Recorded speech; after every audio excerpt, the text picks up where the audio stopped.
আচ্ছা, একটা মানুষ যার নাম নেই, পরিচয় নেই, আপন কেউ নেই। সে খুব ছোটবেলা থেকে একা। সে দোয়া করত মাকে ফিরে পাওয়ার জন্য। সে মা আর কোনোদিন ফিরে আসেনি। কেউ তাকে বলে না, তুমি অমুক কাজটি ভালো করেছো।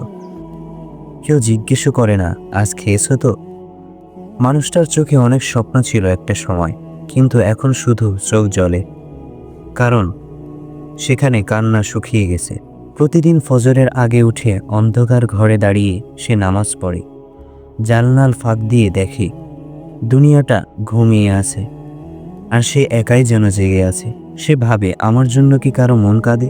আমার জন্য কি কেউ একটিবারও দোয়া করে? না, কেউ নেই। তবুও সে সেজদায় পড়ে, কারণ সে জানে মানুষ ভুলে গেলেও আল্লাহ ভোলেন না।